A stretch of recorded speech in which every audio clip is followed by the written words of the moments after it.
Welcome back, everyone. Uh, we'll now start with the second panel on international perspectives, where we'll discuss about the role of capacity building agencies in developing behavioral science capacities of public officials. Now it is my pleasure to introduce our distinguished panelists. First, we have Christopher Eng, Managing Director of the Civil Service College in the United Kingdom. Chris is responsible for overseeing training operations, partnerships, finance, and communications at CSE. He works closely with the chief executive in the strategic development of the college to ensure that CSE's learning solutions meet the evolving demands of the public sector, both in the UK and internationally. Since joining CSE in 2013, Chris has collaborated with over 15 governments across the Commonwealth and several non-Commonwealth countries, establishing strong working relationships with Asian governments too. And Chris has organized training programs for delegations from Bangladesh, China, India, Indonesia, Malaysia, Mauritius, Pakistan, Singapore, South Korea, Sri Lanka, Taiwan, UAE, and Vietnam. He holds a bachelor's degree from the University of Warwick and a master's degree from the London School of Economics. Next, please welcome Warwick Chonlason, Executive Director of AIT Extension at the Asian Institute of Technology in Thailand, and Director of the United Nations Institute of Training and Research, International Training Center for Authorities and Leaders in Bangkok. Warwick leads AIT Extension to provide academic services in executive education, organization development, and capacity enhancement in areas such as climate change, SDGs, financial risk management, and green and circular economy as well. He also serves as a senior program specialist, designing and developing capacity building programs to enhance the responsibilities and capacities of public sector organizations in developing countries. Warwick holds a BSc in soil science from King Mongkol's Institute of Technology, Lad Krabang, and an MSc in Regional and Rural Development Planning from AIT School of Environment, Resources and Development. And we also have a third panelist who will be shortly joining us, Dominic Bairugaba, CEO and Executive Director of the African Institute for Capacity Development in Kenya. Dominic has been with ICAD since 2014, bringing together public and private universities in Kenya, Tanzania, and Uganda to subscribe to ICAD's mandate on top-notch research, training, extension, and information repository platforms. Dominic holds a PhD in pharmacognosy, a master's in ethnobotany, and a bachelor's in botany and chemistry from Makerere University in Kampala, Uganda. He has vast research experience focusing on indigenous knowledge and citizen science innovations related to pharmacognosy. So everyone, please join me in welcoming Christopher Eng, Dominic Bairugaba, and Warwick Chonlason. Let's give them a warm round of applause. Thank you. And also, I would like to invite Antoma Daskopta, Lead Urban Practitioners Program, to moderate the session. Thank you. Thank you, Abhinav. And thank you, Christopher and Dr. Chonlason, for being here today. Dominic will be joining us shortly. I think he has some technical issues. Without much ado, let's get started. The second panel today, as Abhinav said, the topic is international perspectives, role of capacity building agencies in developing behavioral science capacities of public officials. There are three main topic heads in this, the title that we chose: the aspect of CB agencies, which is primary focus of our discussion, and there is building behavioral science capacities and for public officials. So overall, how we'll approach this panel is we have thought of three main questions which we will tackle one by one, and a fourth if time permits.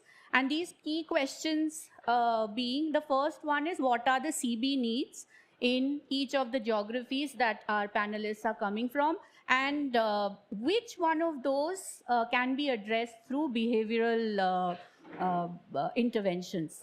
We heard from Shagata in the first half that some problems are systemic and some are behavioral, so we must be able to distinguish between the two before we even suggest what that intervention might be. The second aspect that we'll touch upon are training modalities. Here at the UPP, that is what we do, and the organizations that are represented here are also capacity building institutions. So we are interested in unpacking what are the modalities of doing capacity building and training, especially for behavioral sciences. The third point that I'd like to touch upon is given that there are so many not-for-profits and the UN especially that is putting out very high quality teaching learning material, and that is for free. So what is the value addition that institutions like ours can bring to the capacity building ecosystem? So those are my three main questions, and if time permits, I'd like to touch upon something which was briefly alluded to in the previous session, that there are moral hazards involved in this business, and there are the ethical dilemmas to deciding who we are nudging, what we are nudging for.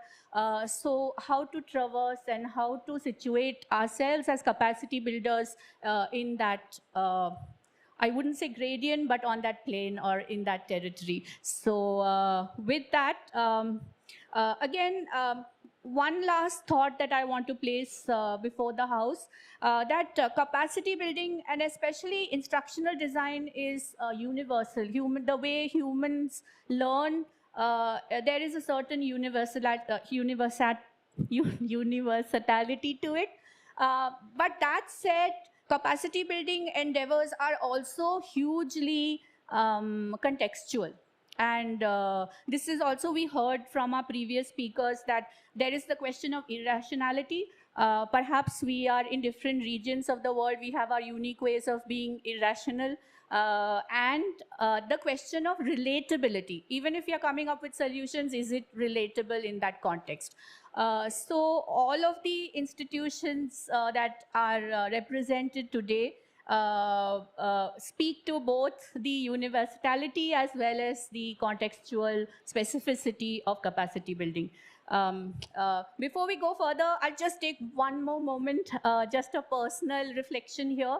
So we started here about 12 years ago, and then at that point of time, as a capacity building institution, we were like the mythical pale blue dot in a very relatively dark universe of capacity building.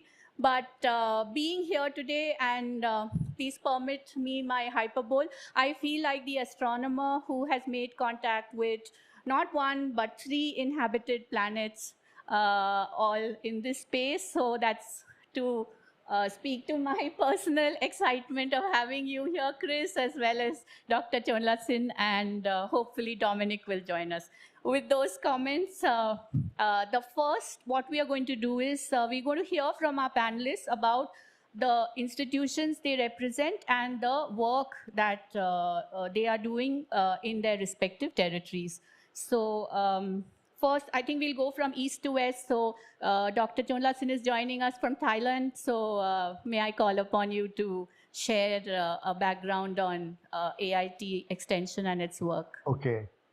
Okay, 100% agree. So we go anti-clockwise. Okay, fine. Yeah, hello everyone. Good afternoon. Also, good afternoon from Bangkok. Maybe some of you already, maybe who are online, maybe in the evening already. My name is Waraway Cholasin. It's maybe very difficult to pronounce. You can call, my nickname is Joe. So I'm the Executive Director of AIT Extensions of AIT. I will give you information about AIT Extensions by using my slide presentation.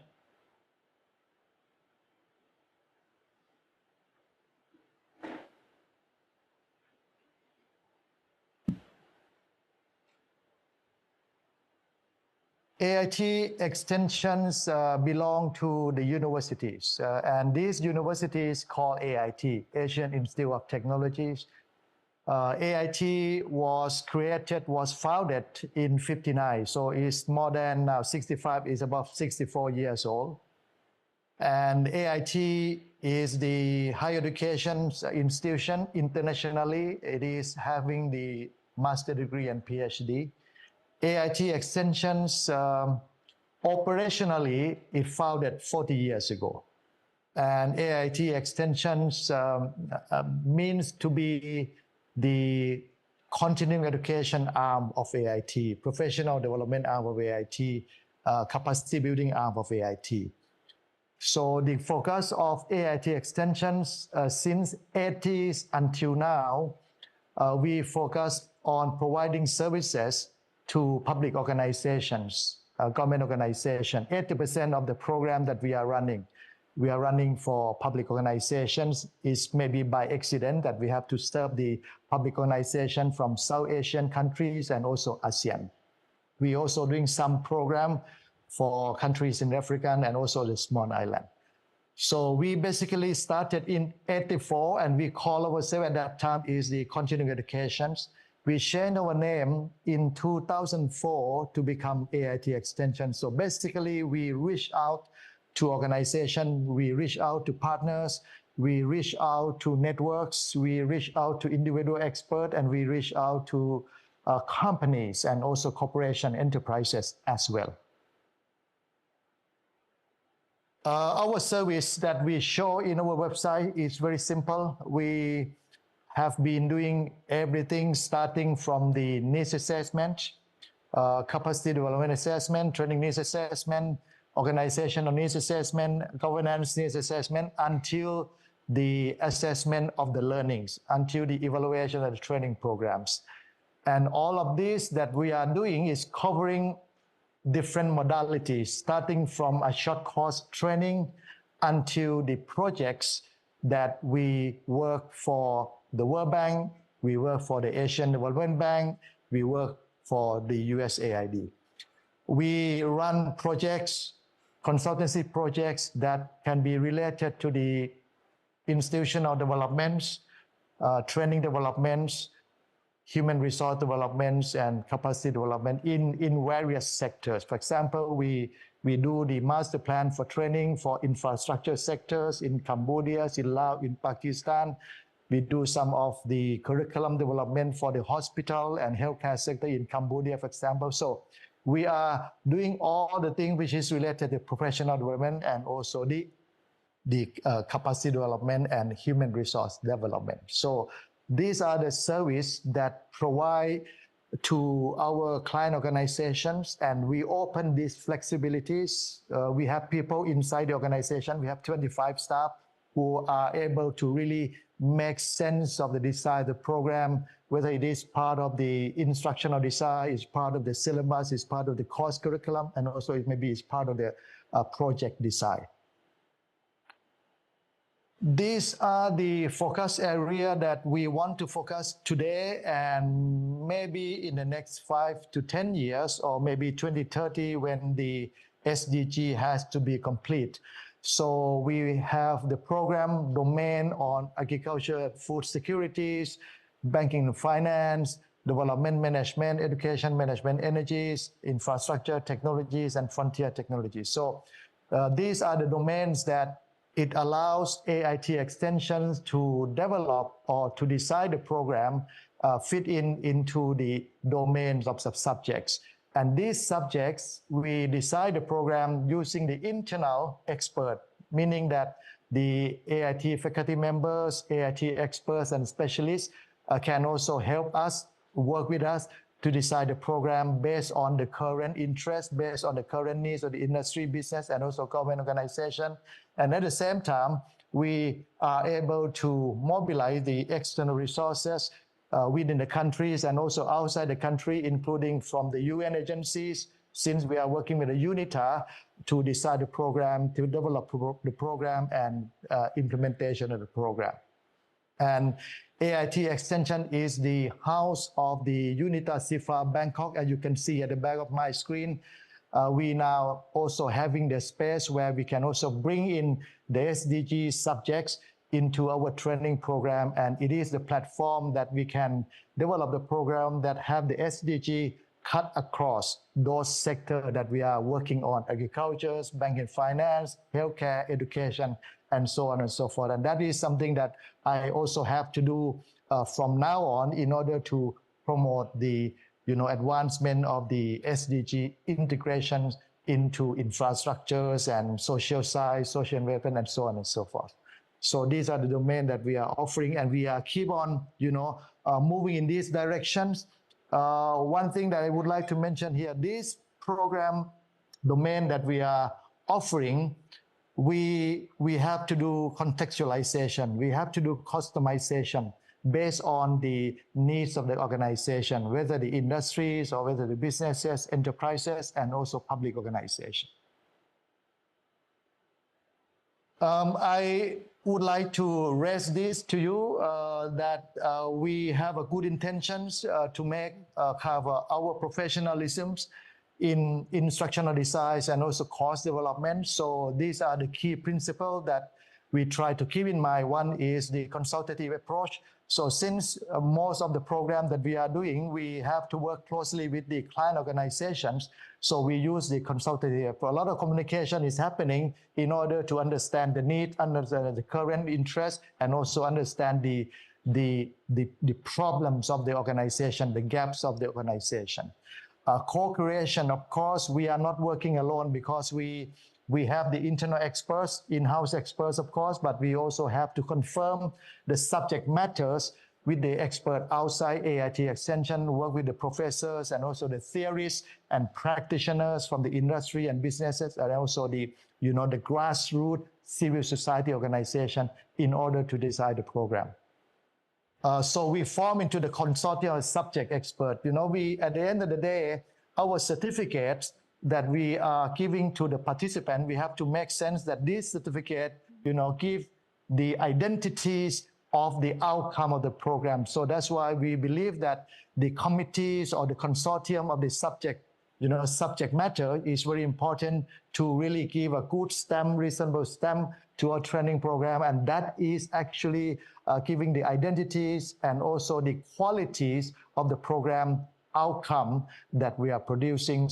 As you can see, we are trying also to rationalize the contact hours, the hours, and transfer these hours into a meaningful token that at the end of the day, participant can be use these tokens or the credits number, use for their own professional, advancement and so on and so forth. At the end of the program, and when we decide the program, we are trying to apply the current management tools in order to design the program, to do instructional design, and also use that into the training and facilitations of any training programs. So on the left-hand side, you can see that we are not working alone. We are working with the professional group. We are working with the company. We are working with a public organization in order to make sure that the program, the certificates that the participant receive, giving a value added to their knowledge, to their skill, and also to their practical future practice that they will use. So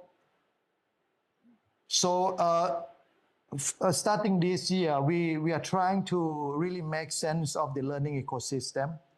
We think that in the learning ecosystem, if you can see in one of the box, we will focus on the exit skills. So the question is how we would address the exit skill of the participant is very important. So it means that we are focusing on the outcome-based curriculum, of course, but also at the end of the day, we would like to really make focus on the evaluation assessment of the exit skill, which is relevant to the public organization, relevant to industry, relevant to enterprises. So these are the learning ecosystem that we are trying to make it happen, and we are making it happen. The second important one is that we are now creating a lot of network for the learning partners.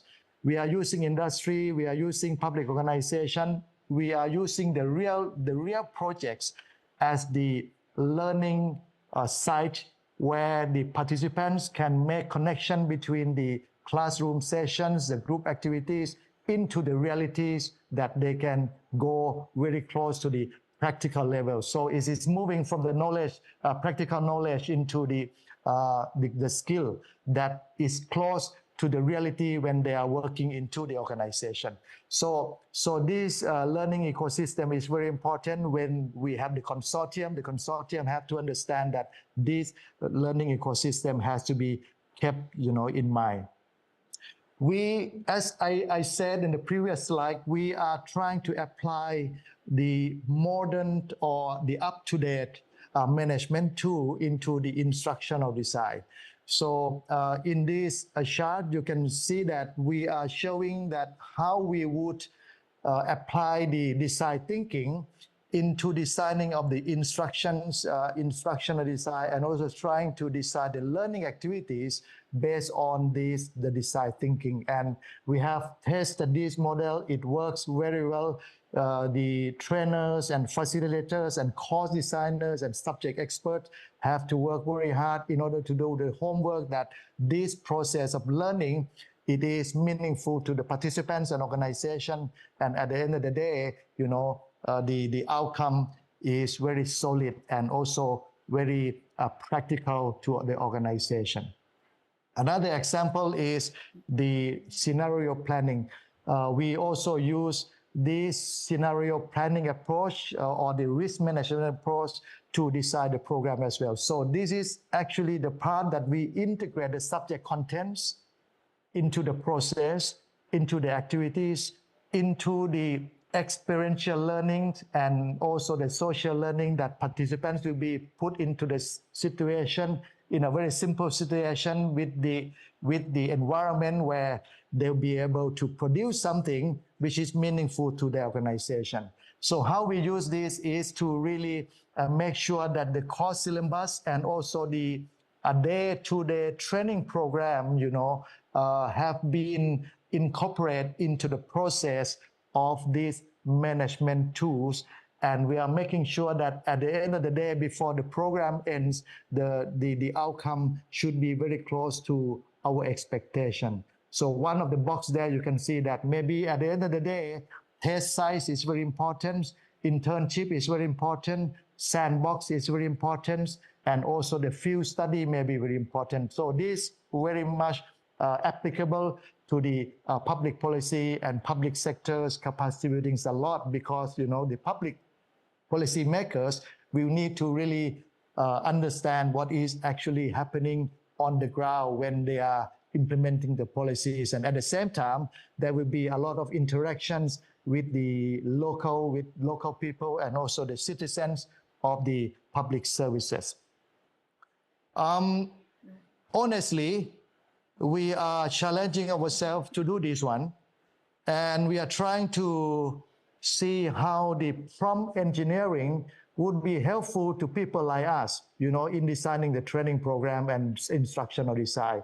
We don't have the answer for this. We're just starting this one, and we would like to see, how we can really use the prompt engineering to enable the program design. It's not that make our life easy, but actually we would like to try something that the AIs and also human and machine interaction can really work on the capacity building during the planning process and also the design process. Now the facilitator and trainers and faculty member can focus more on delivery and also cross-check or feedback to the results of the prompt engineering. So AIT Extension after we are less busy, we should do some testing and making an experimentation of this, prompt engineering for the instructional design. So this is something that I want to highlight, the work of AIT Extensions, and also the today attempts that we are trying to add value to the capacity development and also the training and capacity building, human resource development. Thank you very much. Thank you so much, Joe. That's a very impressive portfolio of work and frameworks as well as approaches. And also, it's really great that you are situated within a university as an extension, because you can draw upon the expertise. And the point that you made, that the certification of how do you bring credibility without having a pool of experts, subject matter experts to certify and design and also evaluate the training is very important, and also the fact that you have the resources of the UN that you can draw from. So almost it's a very enviable situation for a capacity building organization. But congratulations on your great work, and I will come back to you. But I will go forward to Christopher, whose enterprise is the exact opposite, if I may say, that you are not related to any university and you function on your own. So, but the same questions of expertise and delivering quality training, and especially behavioral science oriented applicative capacity building for public servants. And just wanted to also add this question here while you tell us about CSC's work. Your mission states that you are in the enterprise of future-proofing public service. So if you could tell us and our audience what behavioral science applications you are harnessing or implementing or leveraging in towards that goal. Over to you, Chris. Thank you, Anitoma, and thank you to IHS for the invitation to this forum. And it's very privileged to discuss this topic in front of everyone. And you're absolutely right. We are quite different to AIT, a very different model. But obviously, there's some similarity. As you said, the learning in a way is universal across the world, but it has to be contextualized. And I think in my introduction, I was spent a bit on the context that we operate in, and I think this will help with the discussion afterwards, and why UK has been able to kind of formalize the behavioral science as part of the system in 2010. So Civil Service College is a not-for-profit independent organization, so we are not part of the UK civil service. In 2012, the then government decided to close down the government-owned training institutions of National School of Government. So there was a belief that competition drives efficiencies. So very much back then, the National School of Government have the mandate to deliver all training for the civil servants. So there's a natural monopoly. But with competition, there's a belief that it will drive efficiencies and improve quality. And Civil Service College was set up immediately after the closure of the National School, with the ethos of continuing some of the courses back to the public sector, but with the private sector agility and the innovation that comes with being a private entity that is independent from the government. So bring forward to 2024, 65% of our work is with the UK public sector. So ranging from training board level civil servants on accountability and governance, cybersecurity and risk management, what they need to know as senior leaders. We don't expect them to know the technical knowledge, but what do they need to know at the board level so that they can ask the right questions to those who got the technical knowledge. But we also do training for every civil servant, the essential skills that most civil servants need to use, such as effective written and oral briefing. So I think, as Anitoma said in her email, about the softer skills that civil servants really need on a day-to-day basis. So just to cover our UK work, we have very two distinct teams. One's to cover what we call public courses, pretty much off the shelf. But we also have a dedicated team to design bespoke courses. And majority of our work with the UK public sector is in the design courses there. And this is really bring back to kind of the structure of the UK government and the civil service. And there's some similarity with the Indian civil service, but at the same time, there's some differences over the years. I think the impression that the United Kingdom civil service is a very centralized system.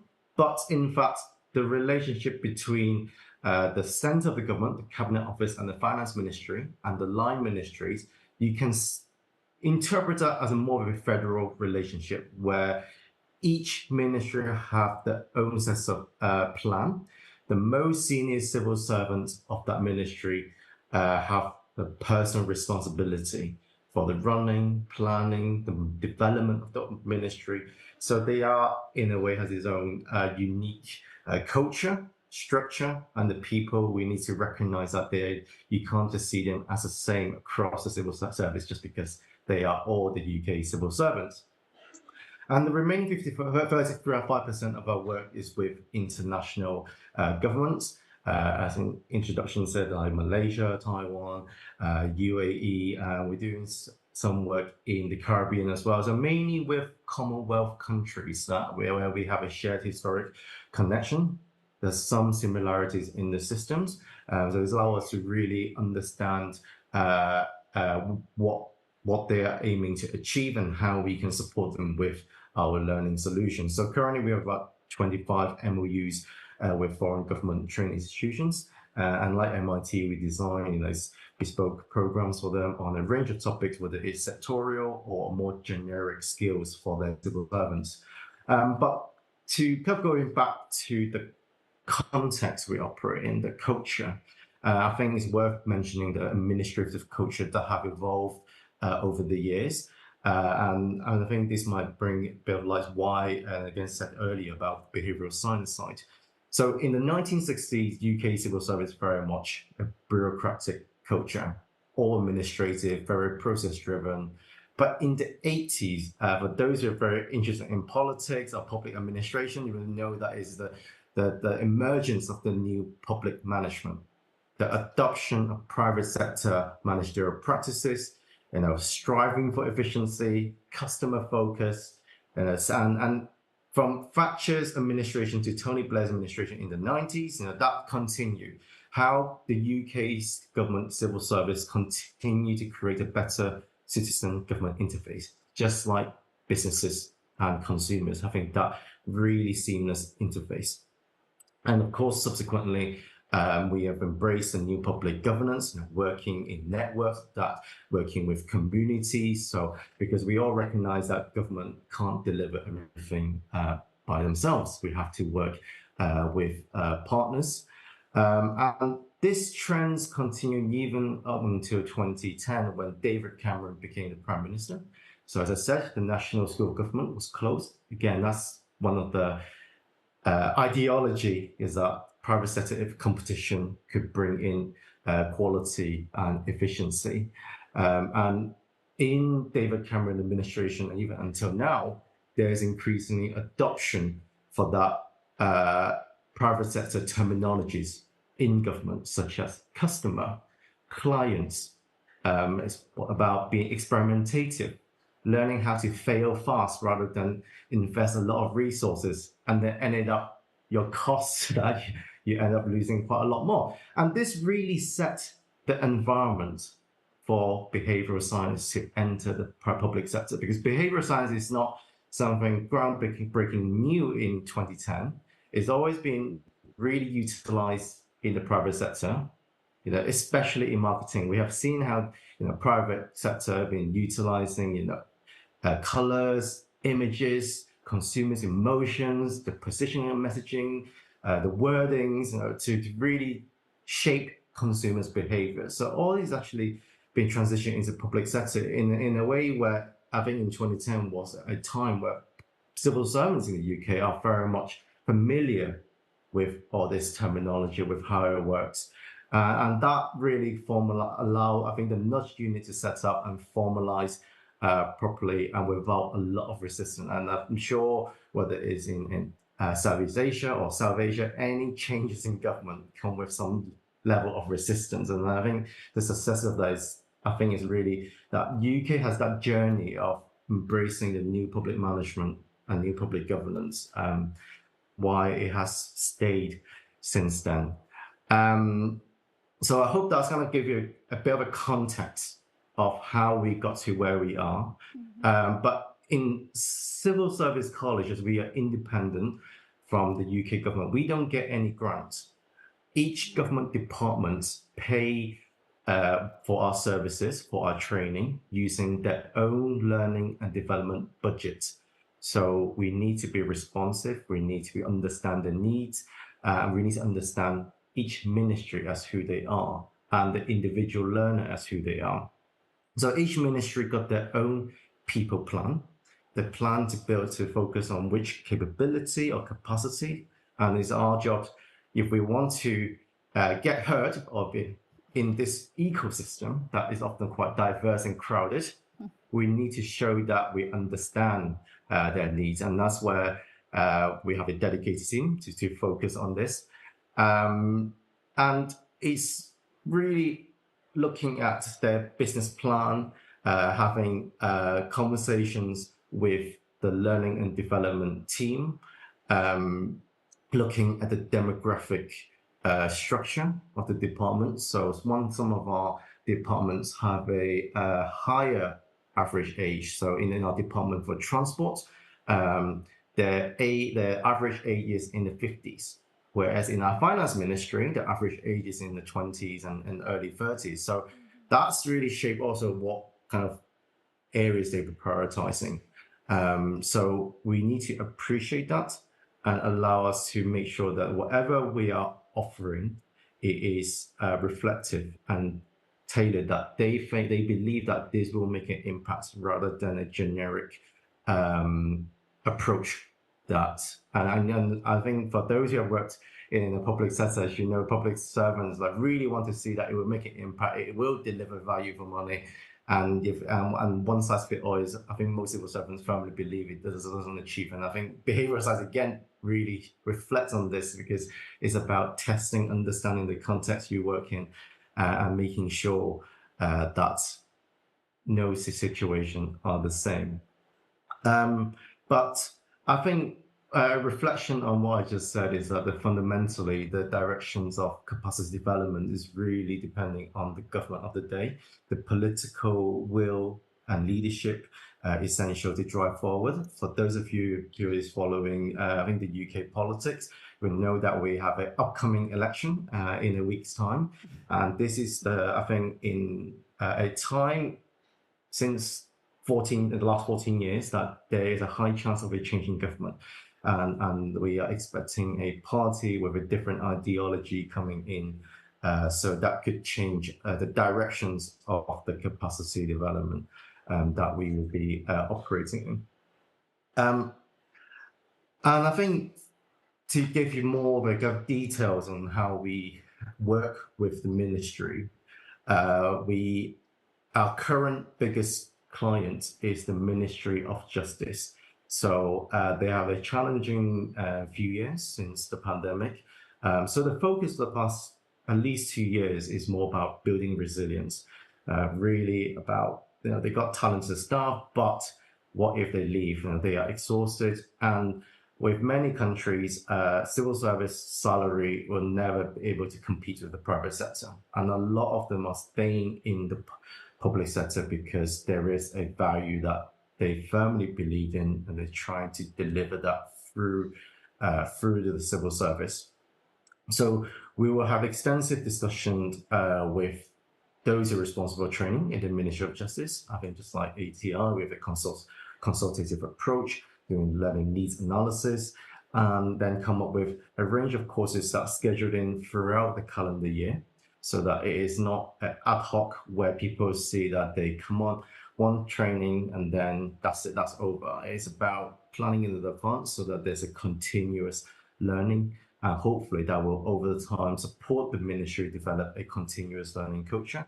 So some of the courses that we are currently doing, not specifically on behavioral science, but on the behavioral side, is like fostering a positive and respectful culture, the art of not getting stuck, silencing your inner critique, which many civil servants, because you need to be so critical of policy, sometimes you maybe overly critical of yourself as well, and obviously offer more personal one-to-one coaching as well. So with a lot of these that we are allowed to, information we gather allows us to really design specific materials for them. But increasingly, like AIT, we're looking at how we can utilize artificial intelligence to help us manage the qualitative data. And often qualitative data is very useful, but it's very hard to scale up to make it to make us have confidence that it is not just that particular group. So we are experimenting. We don't claim to get it right, so we're happy to share where we are struggling, and that's really allow us hopefully in the future to scale up and allow us to really utilize qualitative data, even if budget is going to be smaller, because our public finance currently is in a very tricky position. I think training budget is likely to get cut in the next parliamentary years. But hopefully with technology, we can continue to offer these bespoke design and like ATI, using real world problems that are specifically relevant for the ministry, so they can see the training, the learning, it is relevant to what they're doing, rather than just a theoretical approach, or that they might not see the direct relevance. And I think on the final point that we will add, and this is kind of the main, I think, difference between us and other institutions, is that we don't really use academics in our delivery. Our trainers are former civil servants. So we use a combination of two different type of trainers. One who are very, very senior civil servant at permanent secretary level. So I think in South Asia it is secretary or additional secretary. Those who are very good and very knowledgeable, got so much achievement that they can share in the case of these, but they're not necessarily good trainers. I think there's a difference that we firmly believe they're good at giving speeches and tell a story, inspiring people. But if you put them to do a one-day training, I think it'll be just lectures after lectures. So that's why we have a series of trainers who've been in the civil service, but they also have done training with our Chartered Institutes of Personnel and Development, got accreditations that they specialize in learning and development, to really create and design those learning content and deliver it in the most participative way. Because if it's just simply lectures, I don't think people can resist not looking at the phone. I'm sure we all have our phones with us right now, and if we're joining online, we've probably got a second screen where there's that temptation to look at the emails. So we have to make it relevant and engaging, and really those who really who specializes in learning and development can deliver this the most impactful way. So we try to use a combination of both to deliver what we think the learners really want from CSC. So just in a summary, is all about I think the uniqueness of us as an independent organization, the culture context that we operate in, that allow us to be agile, responsive, and trying to be innovative, even if we don't have the innovative ideas, but because we are independent, allow us to look for other innovative ideas and trying to bring this into the ecosystem. And in some ways that private sector can be quite innovative before, and I think often the case in the UK, especially in the field of equality, diversity, inclusion. I think they have been championing that, and then currently we are bringing a lot of experts from that area into the public sector. So I will pause there, and I hope that answered some of the questions that Anitama has prepared. Yes, it does, and it opens up a lot more questions, and I will just start with the first one that comes to the top of my mind, that what kind of training do you do for your trainers? This is a question which we also face here at IHS. Some of us are subject matter experts. We also contract and look out to other experts from different fields, very similar to what Joe was saying earlier. But again, the point that you picked on, and it's a universal experience, that experts are not always the best trainers.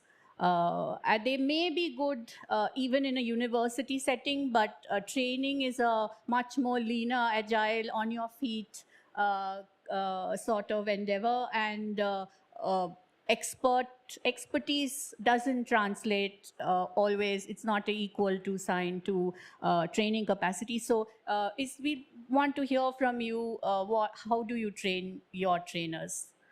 Do you have a framework, or how do you I go start about first it? on this? Yeah. So I think we take a slightly more informal approach to this because, like I said, a lot of the trainers that we use have the CIPD accreditations. So they have the professional standards that they need to follow, and that is across the public and private sectors. There's a national standard, and they will have to do continuous development. So there's a certain level that we recognize that they will try to be up to date. So in a way, our role is to make sure there's quality assurance. So we have our director of studies sit into some of the sessions, observe and actually give feedback. And that's where you can do it in a more one-to-one, closed, safe environment, having those honest conversations. And I think sometimes when you're trying to bring everyone together, where they might not have those honest conversations that necessarily need to happen. But a lot of all this, we try to do it as a prevention, where we ask for lessons plan. How did they assess throughout the training? I think unlike some of the other institutions, we don't have formal assessment at the end of the program. We need to make sure each session there's some form of assessment, whether it's through observation, whether it's through discussion and all that, so that our team in the office can already see how it should be executed at each stage. And through that, we will look at, okay, is that right?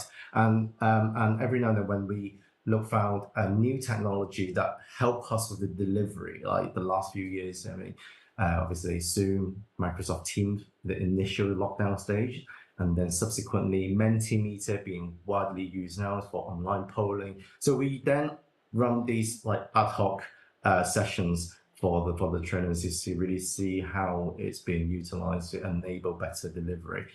Because in the end, what we want is that standardization on that civil service college experience. We recognize they have their own individual style, but in the end, there's certain things that need to have that civil service college experience at the end. Thank you for that response. Indeed, it really helps to have a standardized accreditation system to set the baseline, which is something we are missing in our country. But moving on, the other aspect of the training enterprise business is also institutionalization. And I will ask this question to Joe, that of all the training that you do, how do you, or do you have a process of taking the knowledge that is created during the training process and looping it back into your future training? Basically, how do you institutionalize the knowledge that is co-created in the workshops and classrooms, which is always what is happening in capacity building programs? What is a process, or do you have a process for institutionalization? Yeah, thank you. Thank you for these questions. It really depends. It really depends on how we package these capacity development programs or projects. It can be mandatory through the program design. It can be also voluntary based on the program design.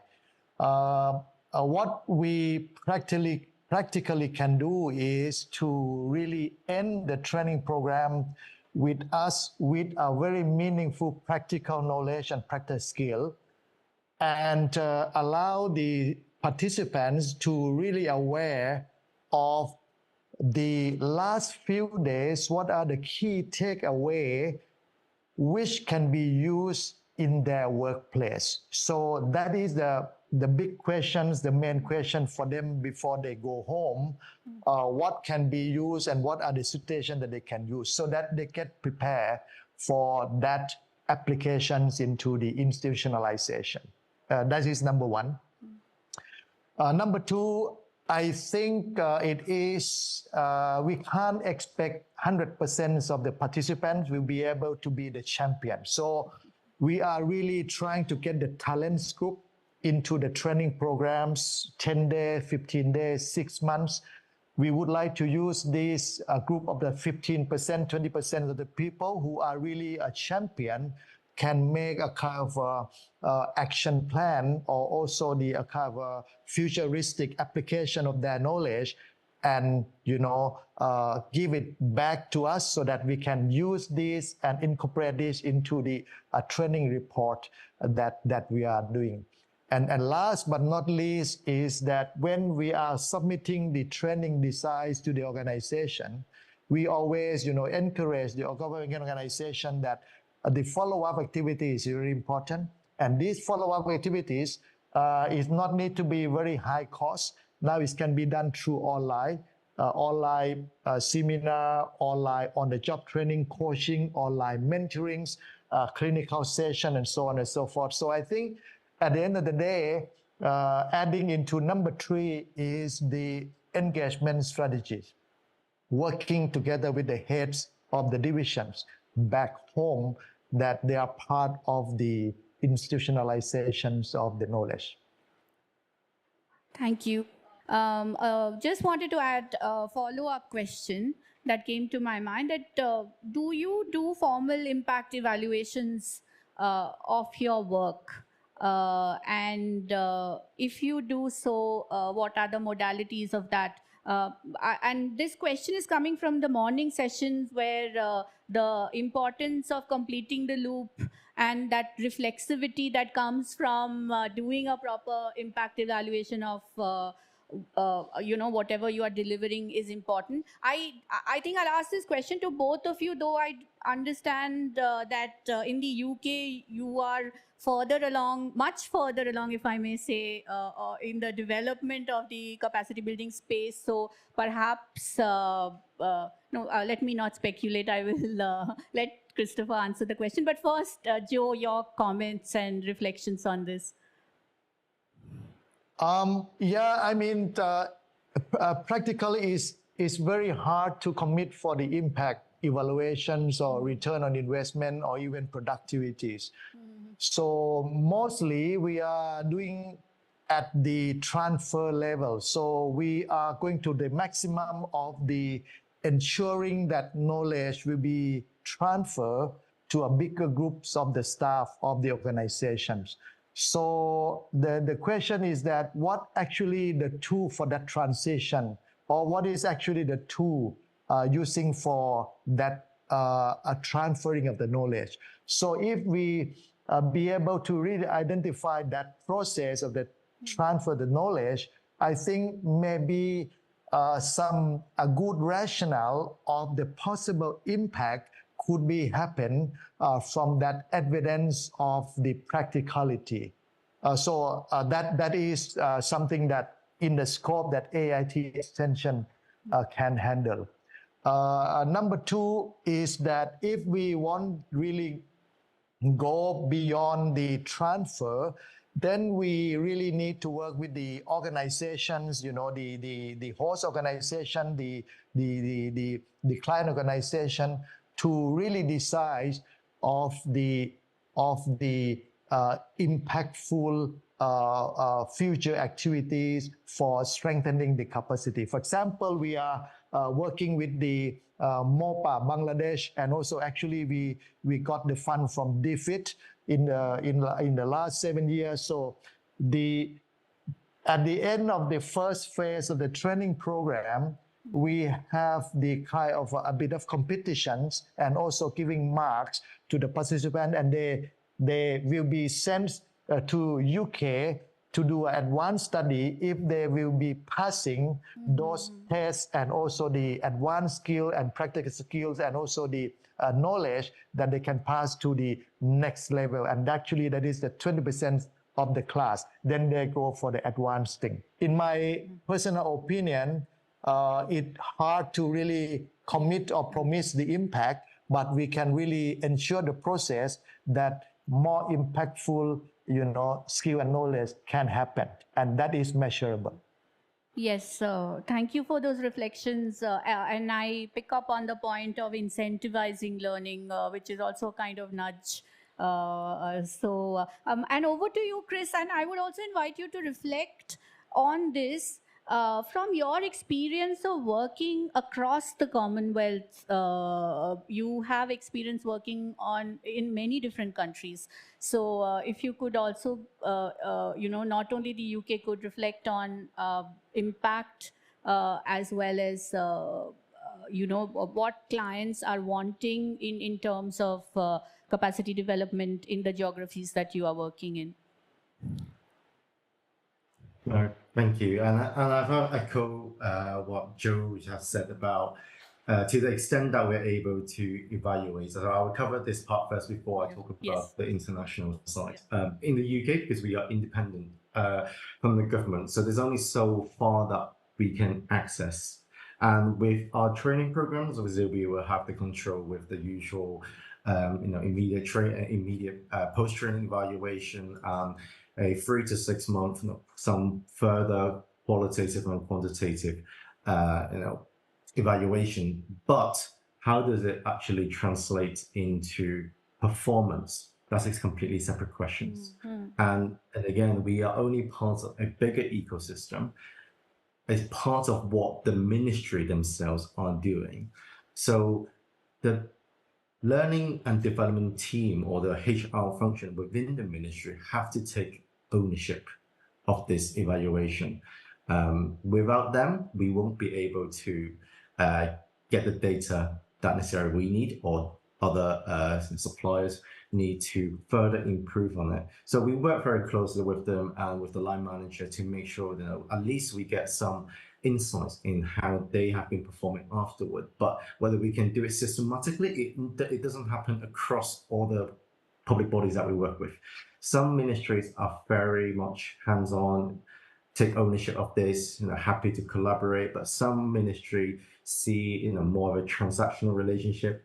Done the training, we got the feedback, that's sufficient to submit, upward to show that it has been completed. So we have to work with the different personalities and different culture we got.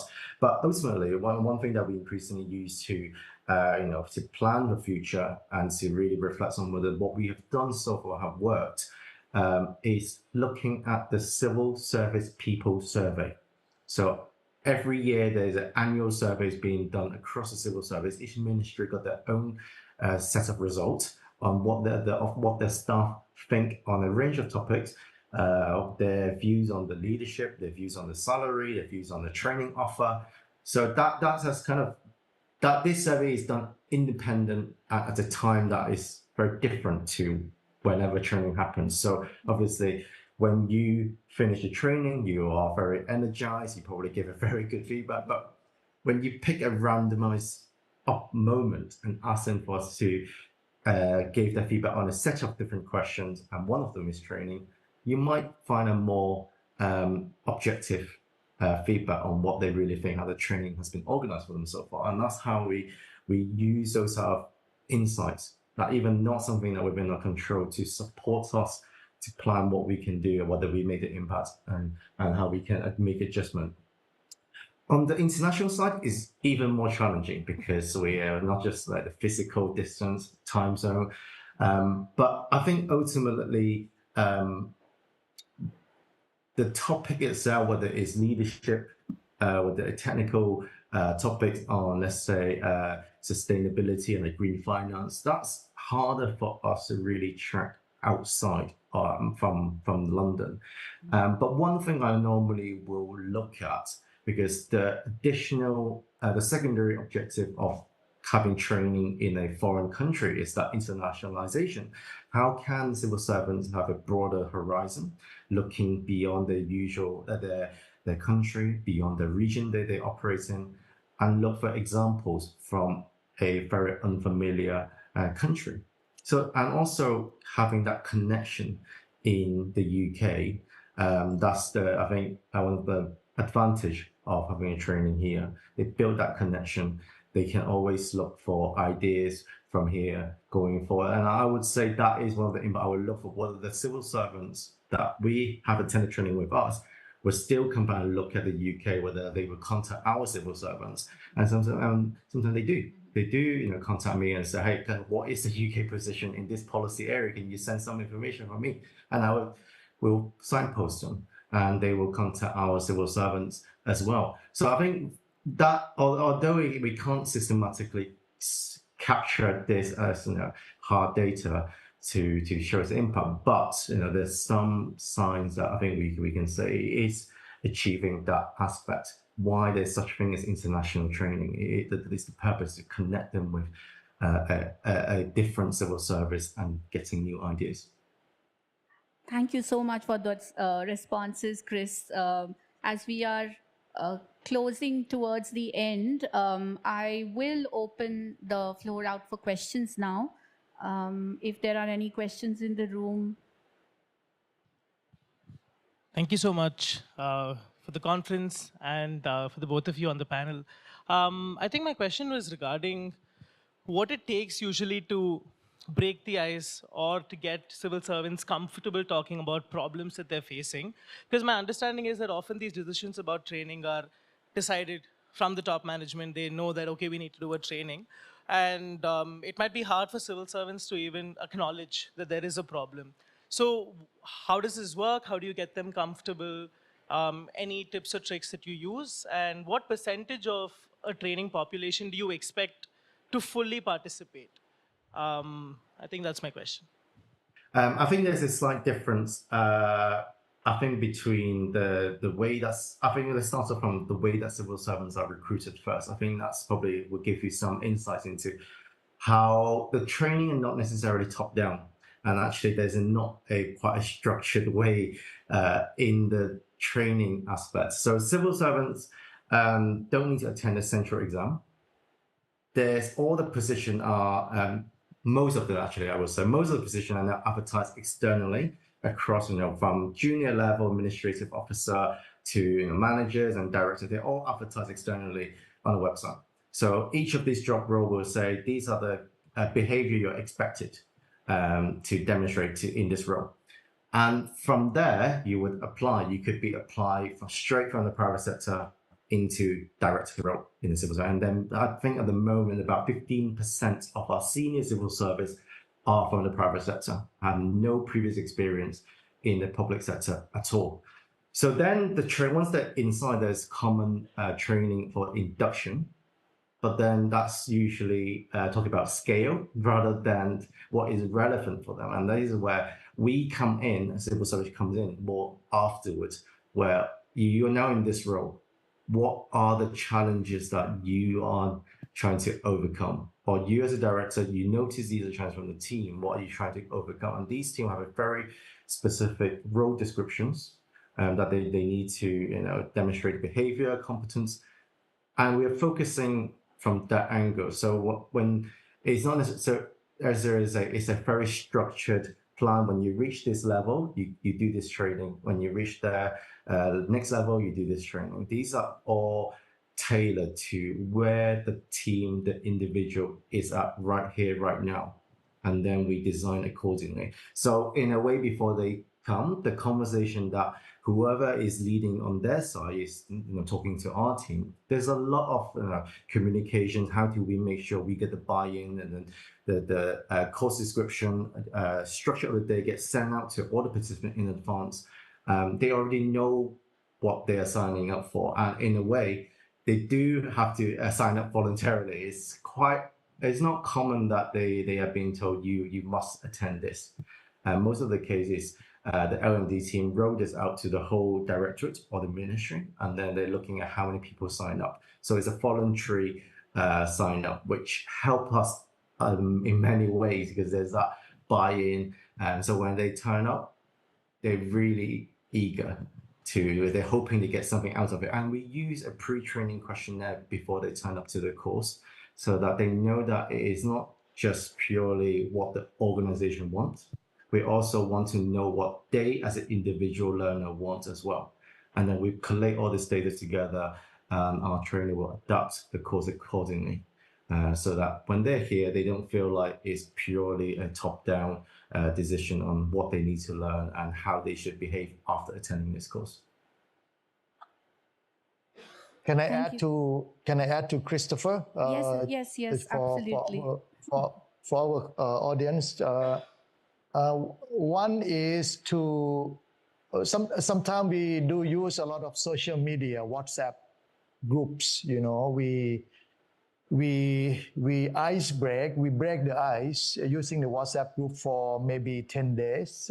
If we already know the participant, and we try to really use the engagement through this conversation in the WhatsApp group, and the facilitator can also lead the discussion into the topics that related to the problems and challenges. That is one way to do it, and I think it is very nice because we also use the social media. The second one, I guess the facilitator, the trainer will have to change, perhaps, can also use the design thinking, the first step of design thinking of having empathies and concern. So instead of raising the question, what are the problems that you are facing? Maybe what concerns that you have in mind? What concern that the group has in mind? And that may be also possible to really open up the discussions.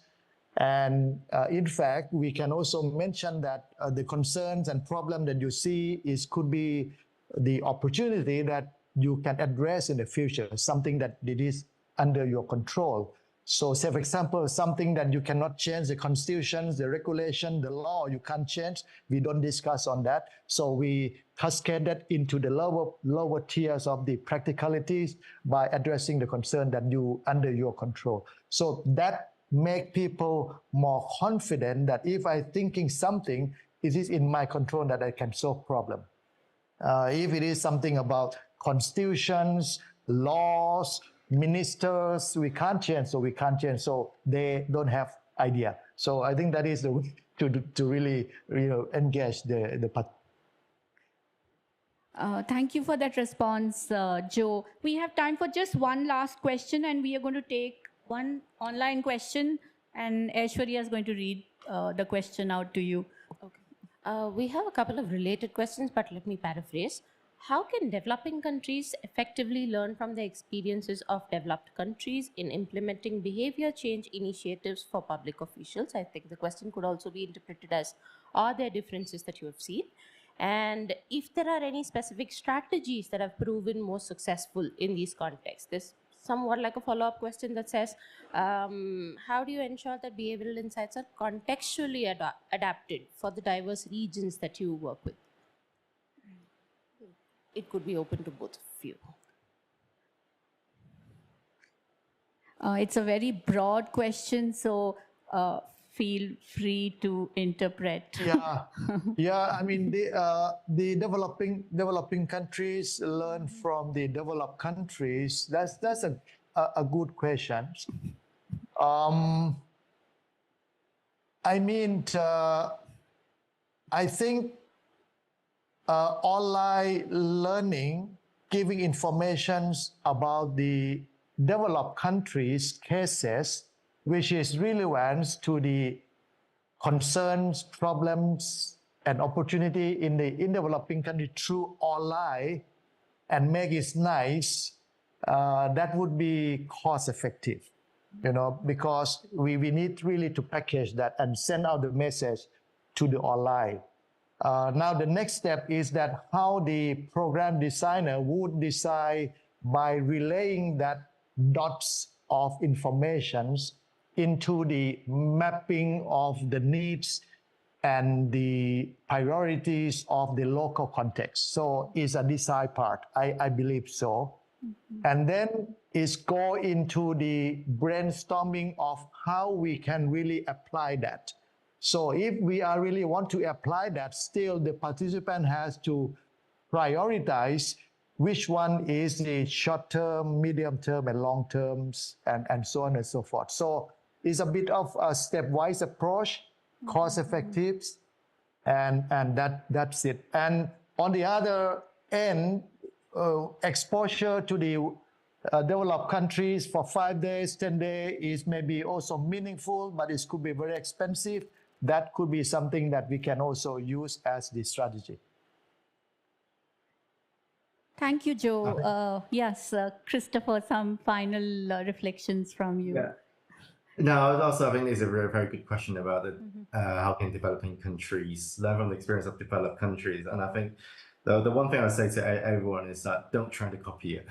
Never try to copy what happened in developed countries. I think you've got to appreciate the culture that they operate in and how that arrived at the decision making that they have arrived in. I think if we just look at UK and South Korea, the public administrative system are very different. What works in the UK, where everything is very gradual, there's not much legislation about the public administration. In fact, our first public administration law was passed in 2010. So it's not that long ago, right? Where some countries have law on the civil service much earlier than we do. And South Korea, a lot of the way that they do things come from that Confucius philosophy. They're still very strong in their culture. So you really got to appreciate the what works for them, what didn't work, and what might not work in your own context. Otherwise, you will see a very different behaviors that you might not have intended in your own country. And that's what I often find when they see things work in the UK, would it work in their own country? I said, unlikely. Like, for example, privatization. It does not work in every country. Like even PPP, it's just that UK public have a more stronger appetite for that close public-private partnership. But in some countries, the public appetite is not quite there yet. And that's why that political will, political leadership, understanding the political dimension is so important. Don't just look at the developed countries one, how the system works, but without understanding the political side, because I'm sure people who've been working on policy knows that effective policy requires not just evidence, not just make sure it's implementable, but also the politics as well. It's only when three components are all together that it will achieve something good. So understand the politics behind it is so important. So when we put programs together for Taiwan, we really look at the politics in the local area, what might work in there and what might not work. Kind of understand what Joe was saying about when it doesn't work, there's nothing they can change it to regulation, legislation level. Let's cascade it down a bit. Look at what actually is changeable. And I think that's where we have to look at this. Learn what work, but also not work, but culture and politics, equally important. Thank you. And I will, I think culture and politics, I think are the key words and the key operators. And they're great words to, I think, end this session on. Thank you so much for being here today and for all your reflections. In closing, I wanted to just quote a few lines from a capacity builder in a completely different geography. Her name is Margaret Wheatley, and she works in the United States as a management consultant, also involved in capacity building and building communities of practice. And she has this book called Turning to One Another, which I turn to often in my capacity building practice. And I'll just paraphrase a line which has inspired me, and I repeat it to all my team members and others. And that goes something like this, that ask what's possible and don't dwell on what's wrong, and follow what is possible and just keep asking, and the solutions will come from the connections that we make. So in the spirit of making new connections and having this great conversation with you today, thank you so much once again. And I will close right here. Thank you. Thank you. Thank you, the audience. Thank you. Thank you. Yeah, thank you. Thank you for having me. Thank you.